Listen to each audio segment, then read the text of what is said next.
Yo, what's up, everybody? Welcome back to Pocket T Craft. In this episode, we're going to take a step away from terrain and build a handy tool for every dungeon master, the Initiative Tracker. Let's check it out.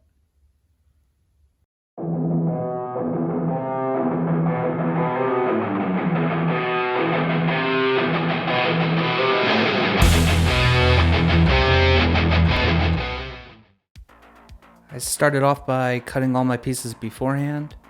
We have two pillar sections, the main part of the base, the cap for the base, which I added angle sides to, just to add a bit more detail.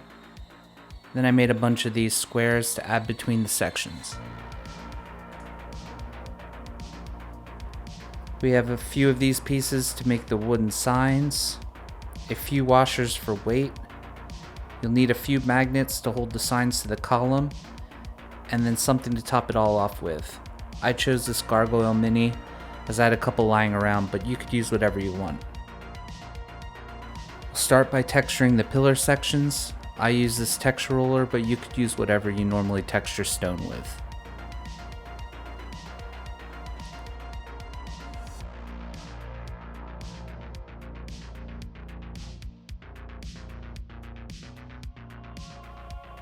Next, we'll do the same with the base and the edges of these small square dividers.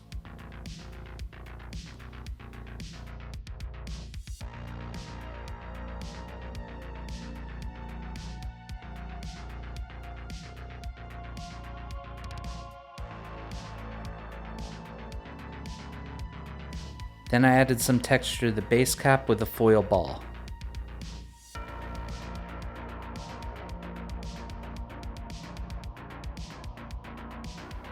Then grab your glue gun and we'll start gluing some of this together.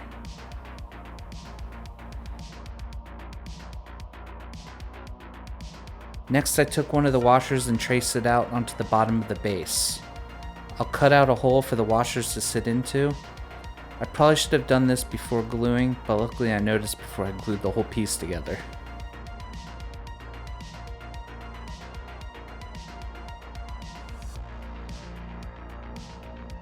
Then glue the washers in.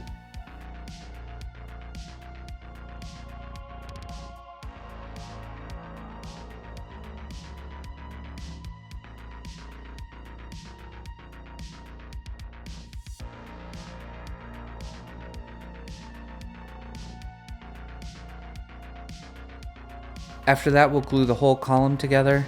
I use toothpicks when gluing the lower pillar section to the base, and then again when adding the top pillar section for added strength. Then let's get this creepy little gargoyle guy on top.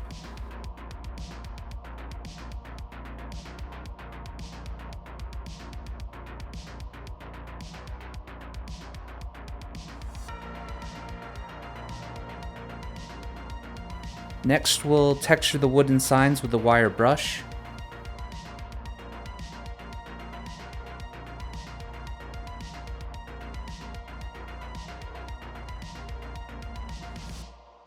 I wanted to add a bit more texture, so I used a pencil to add more pronounced grain lines.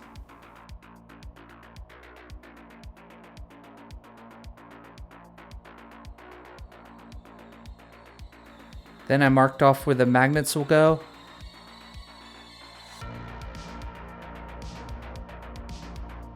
I made this little jig out of scrap foam just to make sure the signs would be even along the column.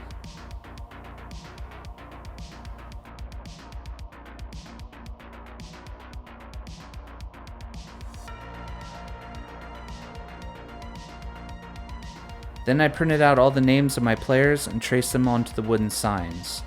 I went over it several times with a Sharpie and a pencil to get good depth.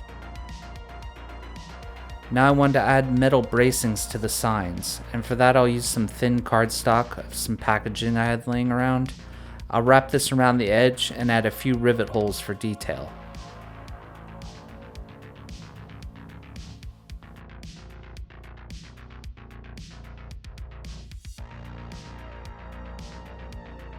Then I glued in the magnets, making sure the polarity was right with each one.